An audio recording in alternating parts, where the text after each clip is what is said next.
What is this? Just a few favorites from my collection.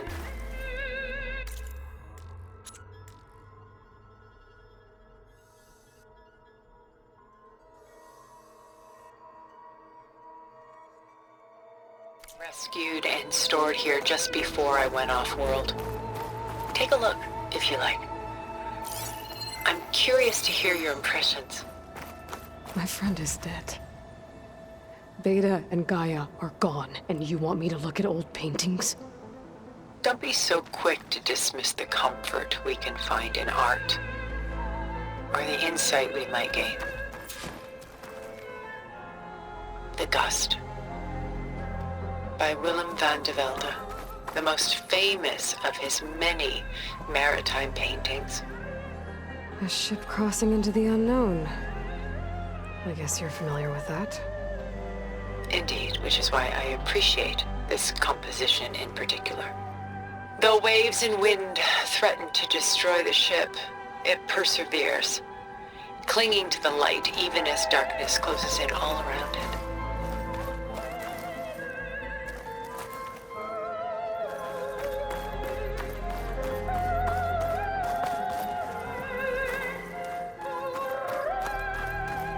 My favorite pairing on the left is Woman Reading a Letter by Vermeer, a true master. And on the right is a forgery, Woman Reading Music, which fooled experts into believing it was a priceless original. Early in my career, I became fascinated with such deceptions. Eventually, I developed scanning software that could detect fakes with unparalleled accuracy. Is that how you made enough money to buy your way onto the Odyssey? Oh no. I made my real fortune later. Why do you keep the forgery? I've always enjoyed studying the two side by side. Both painters capture light, color, and perspective.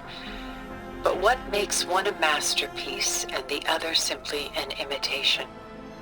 The forgery looks sharper. Good eye.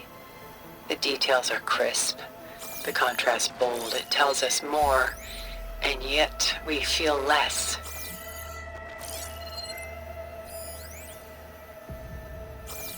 What's in the letter? Who can say? What does the painting tell you? She's concerned. Whatever's written in the letter troubles her. A burden she can't put down. Fascinating.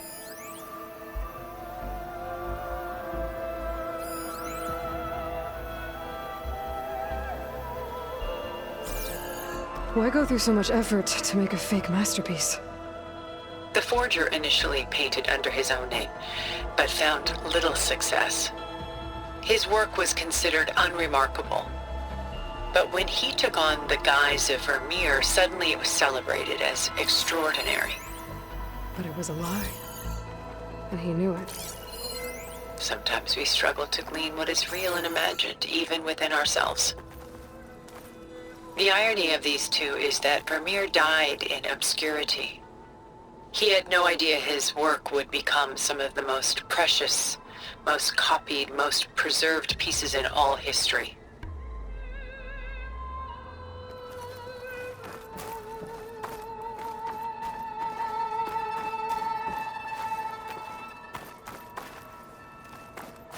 Selene and Endymion.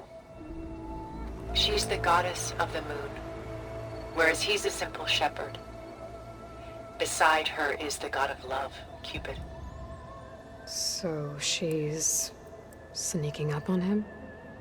More like visiting him in secret. The torch that Cupid bears represents Selene's undying infatuation with him.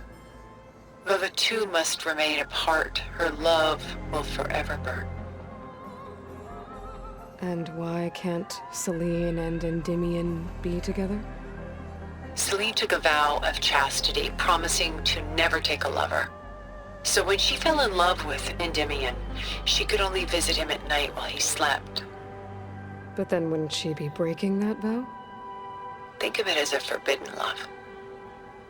Though circumstance keeps them apart, still they find a way to come together, however briefly. Aren't Celine and Endymion cold? Perhaps we should move on to another piece. Shall we move on?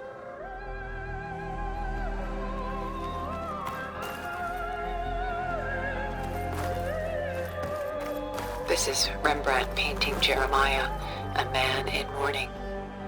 Mourning what? His home. The ancient city of Jerusalem. He foresaw its impending doom, but could do nothing to prevent it. So instead, he saved its treasures from destruction, just as I saved these works. You could say we're kindred spirits. About Jeremiah. If he knew his home would be destroyed, why didn't he save the people?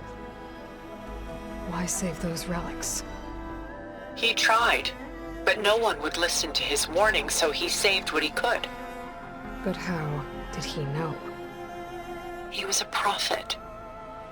He saw an army invade and destroy the city in a vision. So it's more like he calculated which side would win a battle. What matters is that he was right in the end. If not for him, all those wonders would have been lost forever. At least this way, some part of his world survived. You know what I like the most about this piece? Even though he's the sole survivor, his home in ruins, left with only the remnants of his world. The light keeps the shadows at bay. There's still hope. Precisely. Take as long as you like.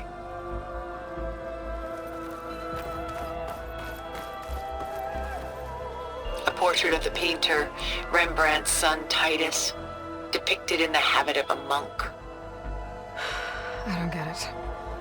Why would someone like you, with infinite resources, care about this painting of a boy in a hood? It's not the image itself, but the feeling it conveys. The face is bright and defined, but his eyes are downcast, heavy with misfortune. And the background seems to swallow all light. The painting is infused with a sense of loss. I guess I understand how the painter feels.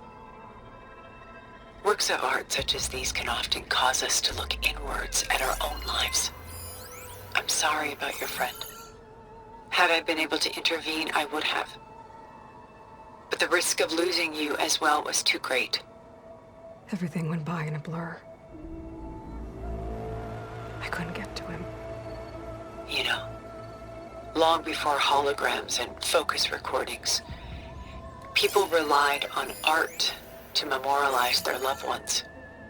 Because of works like this painting, their lives are immortalized. Rembrandt had 4 children by his wife. All but Titus died shortly after she gave birth to them. She passed not long after that. Titus became the only family Rembrandt had. Which is why he painted him this way. Indeed. Then tragedy struck again. Disease claimed Titus at 26. It's almost as if Rembrandt painted the future, closing in on him. Rembrandt actually painted several portraits of Titus, but this one has always been my favorite. It's honest. What do you mean?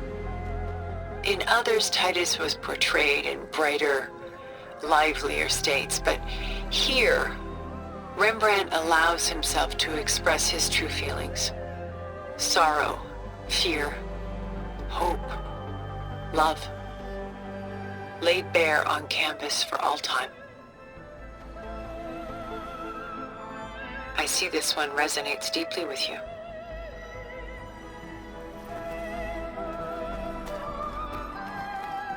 Rembrandt's The Night Watch, by far the most famous painting my homeland ever produced. It was commissioned to honor a militia made up of influential citizens. I guess you must have been an influential citizen. In my day. But not as influential as you've been, in this new world.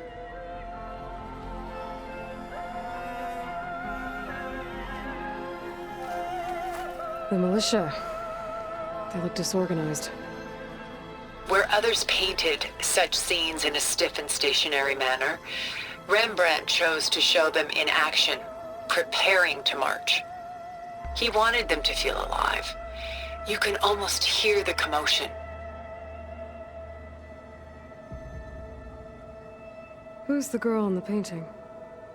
She's a strange one, isn't she? Bathed in light, though no one is paying attention to her. Many believe she's a symbol of the militia. A physical manifestation of their spirit, if you will. But she's not real? What's real in a painting? She's meant to represent the militia's virtue and victory. But I like to think they underestimate her. She looks as if she's seen something. What does she know? What secrets does she keep? There's so much detail to take in, isn't there?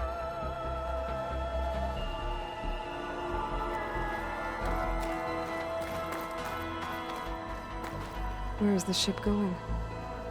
To a faraway land, most likely. My ancestors used ships like these to explore the world, sometimes at great cost. What were they looking for? Anything of value. They were traders willing to face unknown dangers to make their fortunes. But no matter how far they went, they always turned their sails home. So this Von de Velde only painted ships? It was his specialty. Following in the footsteps of his father, Willem the Elder.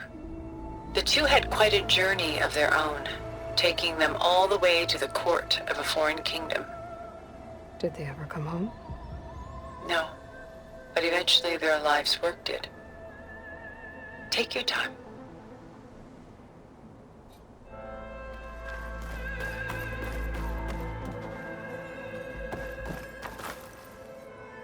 Stunning, isn't it?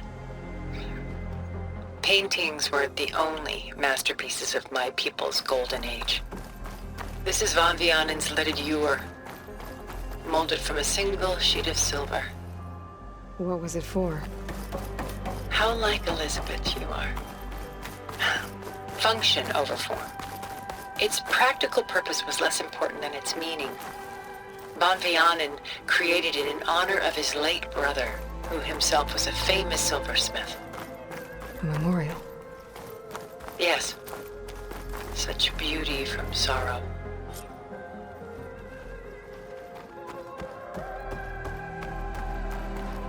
If this ewer was a memorial, how did you end up with it?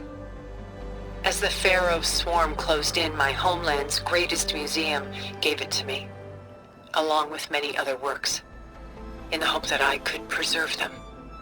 A masterpiece like this was too important to lose to history. I even considered bringing it with me off-world to ensure its safety. Why didn't you? I took a calculated risk. This vault seemed more secure than the unknowns of space. Besides, I thought someday I might return. A long life, after all, has its advantages. Now, lo and behold, here I am. Exquisite, isn't it?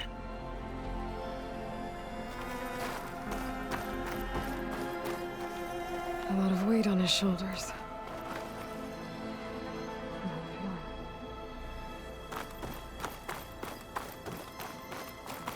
She's pulling out her own hair.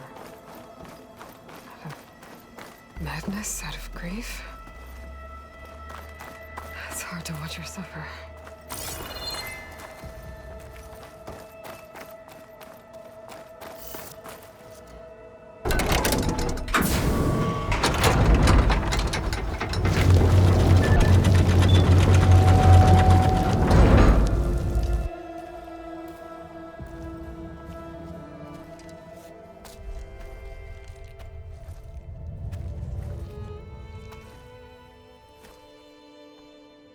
There you are.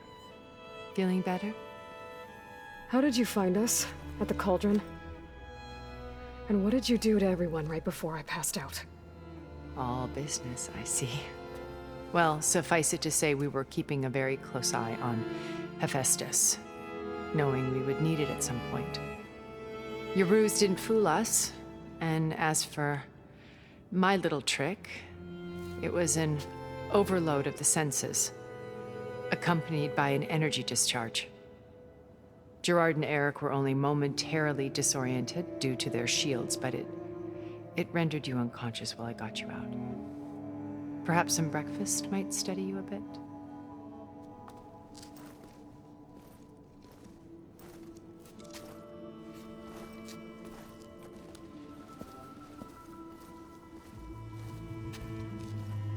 This was your house.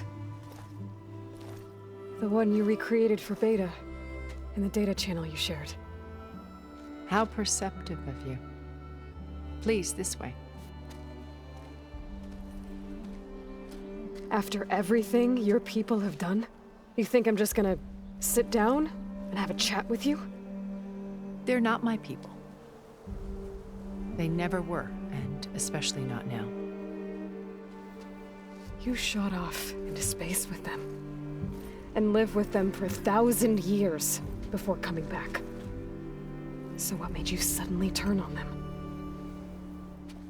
Quite simply, this. I held focus. You repaired it? But that means you've seen Incredible things. What you've accomplished in 2 decades of life.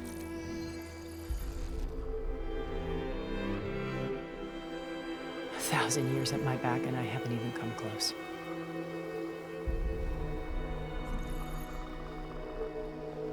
I'm sorry if I invaded your privacy, but I had to. In order to understand. To be enlightened. You truly are Elizabeth's blood. With her drive, her sense of mission, her integrity. Watching all this shamed me for the company that I've kept. Having seen it, all I want is to help you.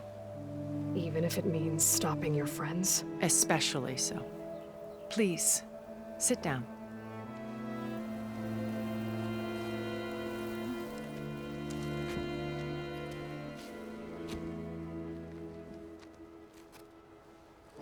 There.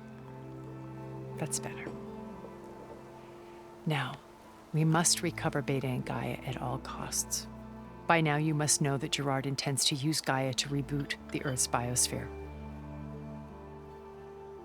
Remaking this world to specifications that would only suit us immortals. This process will kill every living thing on the planet. He calls it a clean install. Not if I stop him first. Not if we do.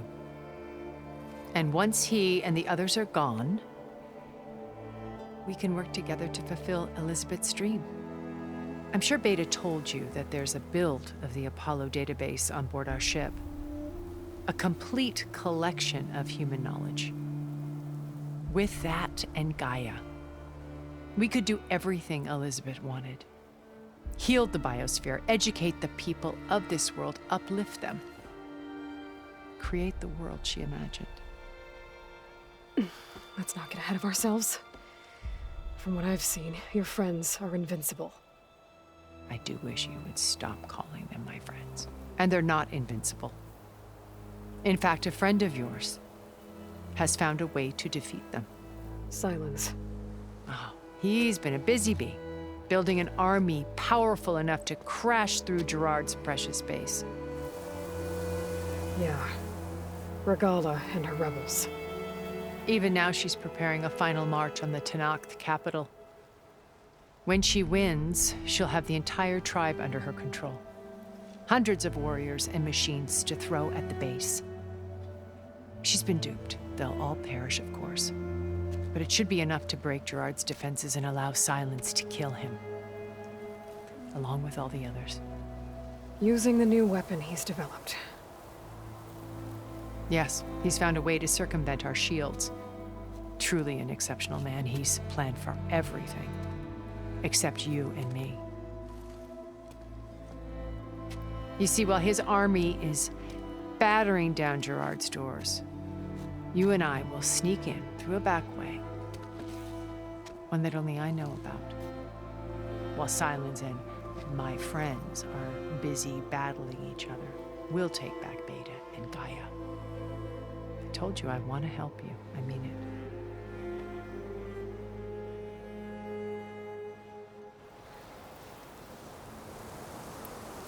My old focus.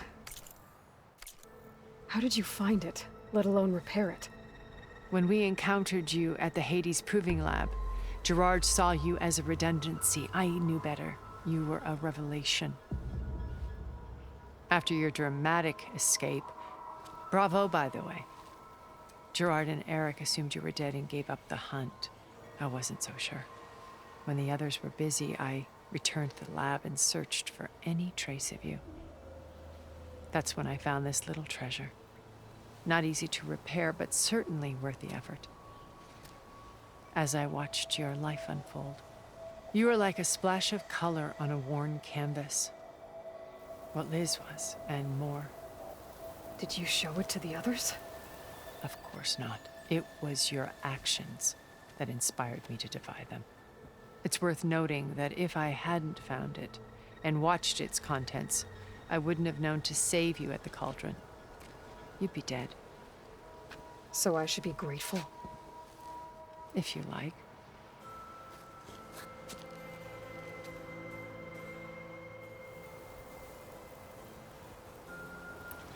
So you know all about me.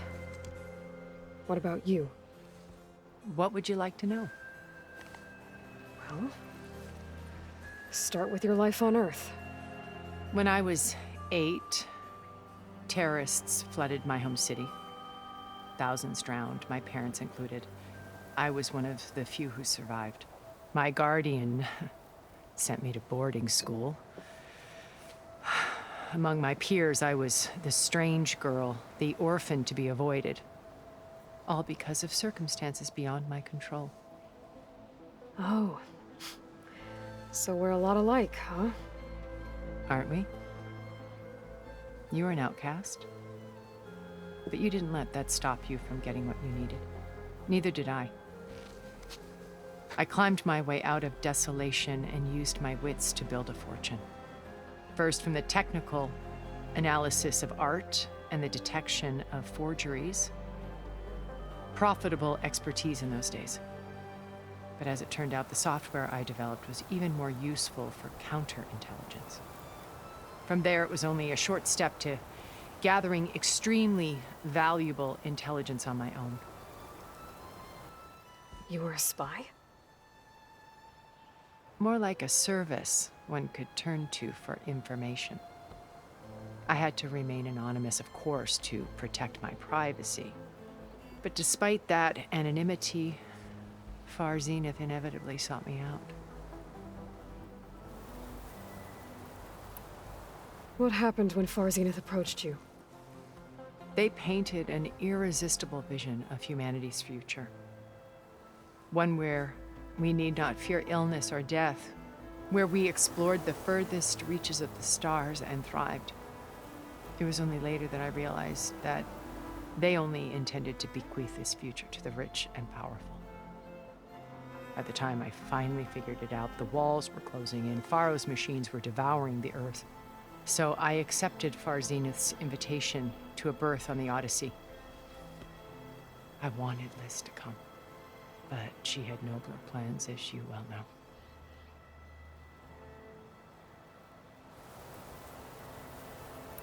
So you didn't know the other Zeniths were monsters until it was too late? I knew some of them were, certainly. It wasn't until we were off-planet that I understood the true scope of their greed. I was grateful to simply be alive, but the others became obsessed with a kind of effortless immortality. They built a colony where machines serviced their every need, where any memory or fantasy could be endlessly savored in virtual reality. It wasn't life. It was stultifying, a pampered dream state. As the decades passed, I withdrew more and more, alone yet again, but this time with eons to consider my mistakes. Now finally, having met you, I feel like I have a second chance. To do what? Help you, of course. To fulfill Liz's dream, which isn't so different from Far Zenith's original vision. A better future for humanity.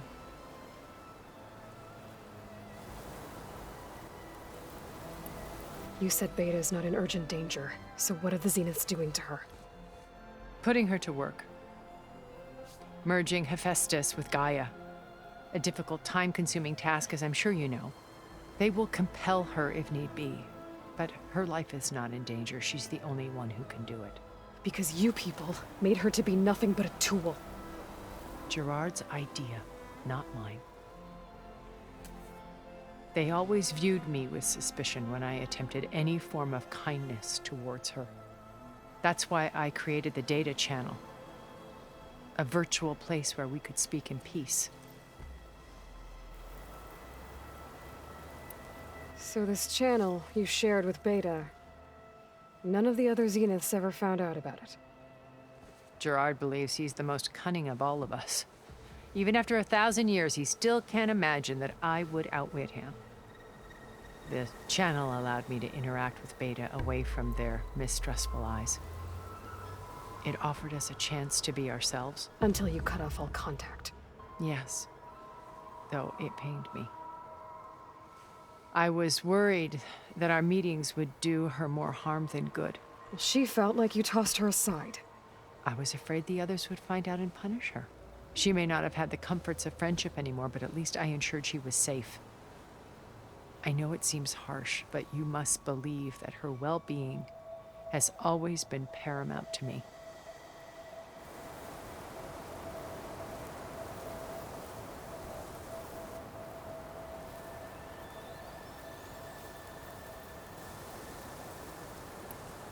Why did you make the data channel look like this place? I built this house as a shelter to weather any storm. A safe place. Not just for me, but for the art stored below. Cultural artifacts of incalculable value. Truly some of the greatest achievements of human civilization. And you wanted Beta to see them? Yes. Her upbringing was so cold and technical. I thought if she could experience Vermeer and Rembrandt, it would bring something else into her life. A heritage every bit as valuable as the scientific and technical data being drummed into her. I'm sorry I had to cut off contact, but I'll never regret sharing this house with her. She needed its shelter even more than I did. Beta told me your colony was destroyed. That you came back to Earth because you had nowhere else to go. It's true. After we reached our destination, a planet in the Sirius star system, we spent decades building a new home. The physical constraints of Earth, the boundaries of mortality, gone. To think of what we could have done with it. It might have been a utopia. Instead, we stagnated, absorbed in effortless comforts and virtual realities. It took a cataclysm to finally yank us out of our stupor. What happened? A massive geological event. We knew of instabilities in the planet core, but we underestimated them. By the time the collapse was upon us, it was too late to stop it. Only a few of us made it to the ship in time. We set course for Earth, the only safe harbor left to us. Which you decided to make unsafe for anyone else. Not me.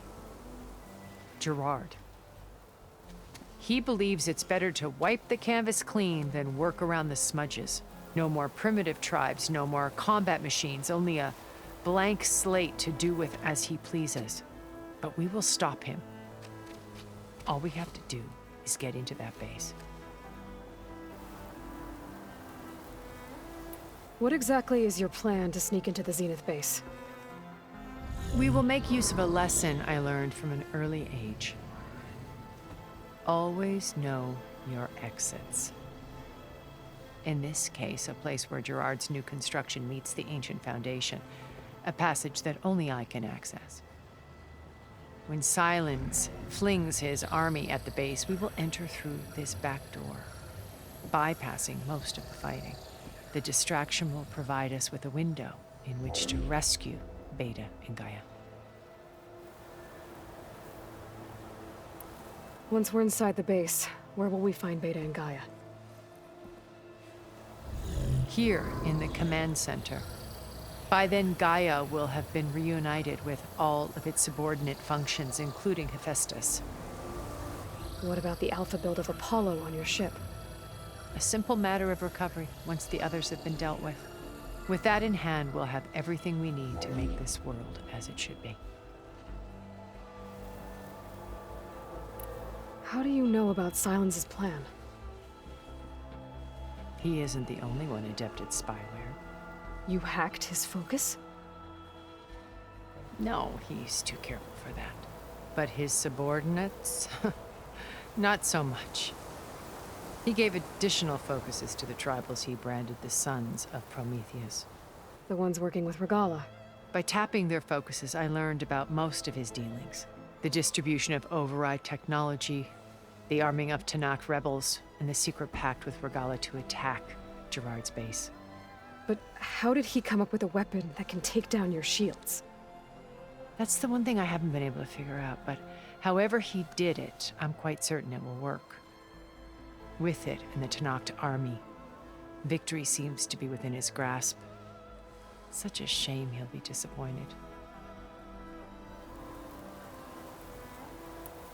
Regala's only interested in killing Hekarro and waging war on the Karja. What does she have to gain by attacking Zeniths? It's the price she must pay for her war. Without the ability to override machines, her little rebellion would have languished in the desert. So she trades with the Sons of Prometheus. Machines to help her overthrow Hekarro. In exchange for an assault on the base. Pride has deluded her into thinking she can actually survive such a battle. And all without ever knowing who the Sons of Prometheus really answer to. Yet for all of Silence's brilliance, still he underestimates you. That blind spot is what will allow us to take Beta and Gaia right out from under him. While hundreds of Tanakh are cut down outside. So you knew Elizabeth. What was she like? Liz was everything she was. I see in you. And more. Your ingenuity, your determination, your moral compass. You've managed to distill her greatest qualities and make them your own. I'm not asking about me. Tell me about Elizabeth. What was she really like? The honest answer is that I don't actually know. For all the time that I spent with her, she always kept a part of herself locked away. It was like that from the moment we met.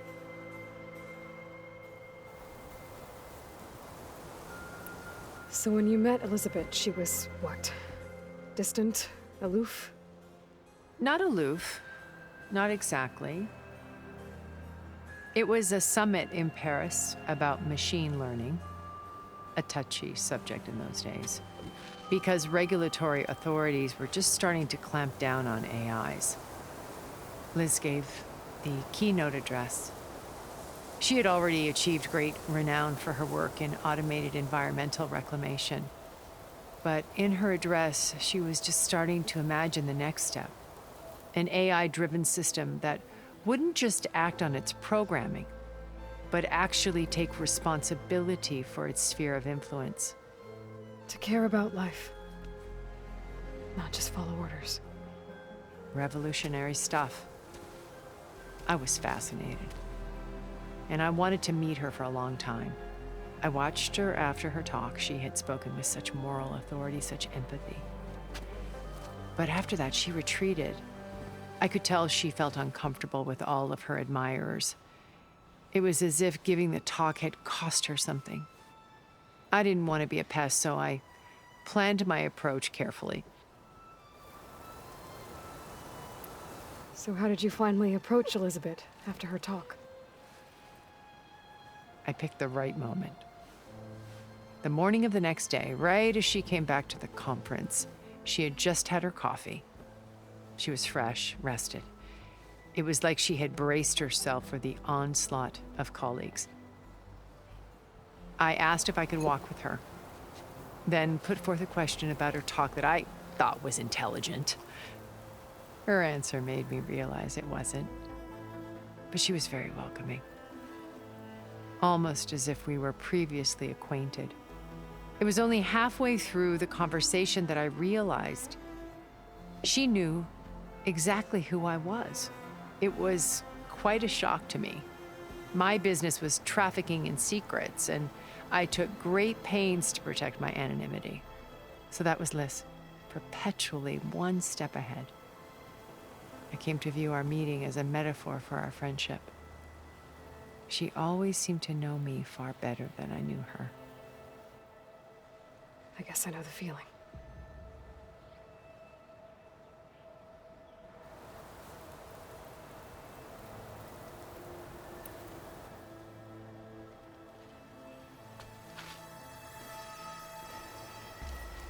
First Varl.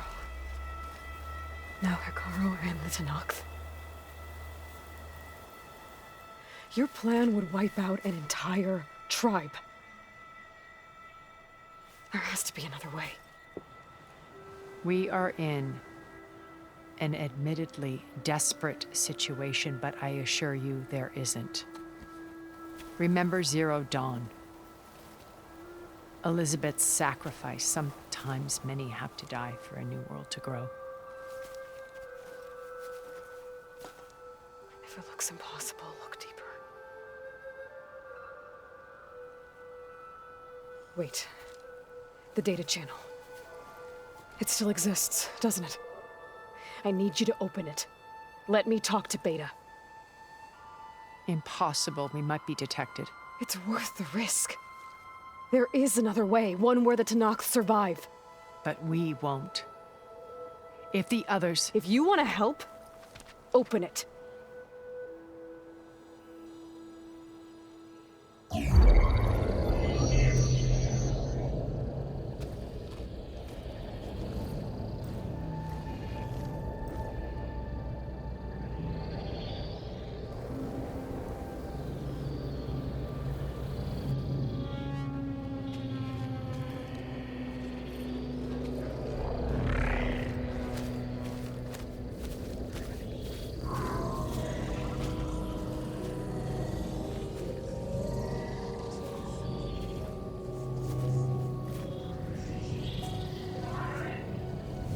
What are they doing to her? Virtual reality dissociation. The manual merge of Hephaestus will take hours upon hours of tedious micromanagement. If she resists the work, they run simulations to induce feelings of isolation and despair. Beta, can you hear me? You're alive. They're watching me. I can't hold up this extra projection for long. You should have killed me. No. No, look at me. I'm coming for you. I promise. Okay? I just need you to hold out a little while longer and work on the merge.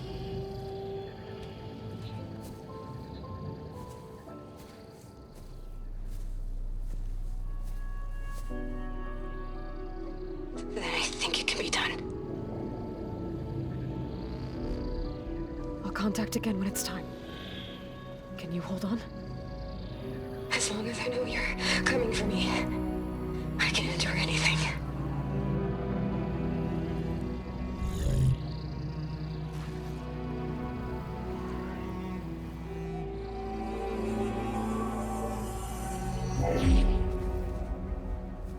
All right. I did as you asked. Now I think you need to tell me what you're planning. I'm going to take Silent's army away. I don't need it. Only the weapon he made to penetrate your shields. And how do you propose to get it? Ask him nicely? Without Regala and her rebels, he won't have a choice. We'll be his only option. Only option for what? What did you tell her? That is between me and my sister. Will be Sylens' only option for crashing that base. I'll tell you the rest later. But first, there are a couple of things I have to do. Oh. And what are those? Lay my friend to rest. And then I'm going to use the override that Beta gave me at Gemini to put an end to Regala's rebellion. From the air. Wait. Since you insist on doing things your way, I know of something that will truly help you make a grand entrance with the Tenat. The ancient Horus Titans still possess electromagnetic energy cells as part of their arsenal. Drop one of those on Regala's army and they'll receive quite a surprise.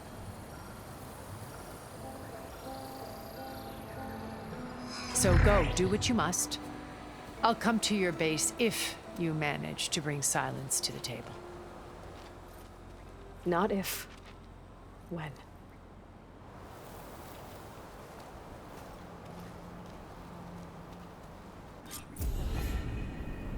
Erend, are you there? Aloy! Aloy, is that really you? Yeah, it's me. Where's everyone else? We're all... we're back at base. What happened? It might be easier to explain in person. I'll try to join you there when I can. Okay. We'll wait here for you. It's good to hear your voice, Aloy.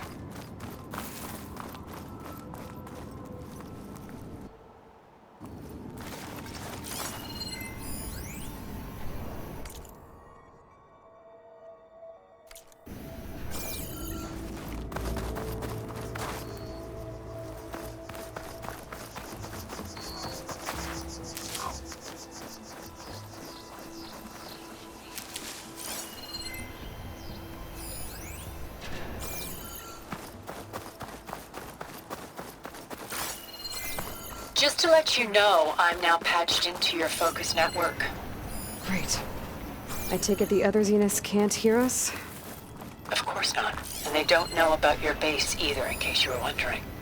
I've sent you data on the Horus energy cells you can use against Regala's forces. Reach out to me when you're ready to acquire one. Understood.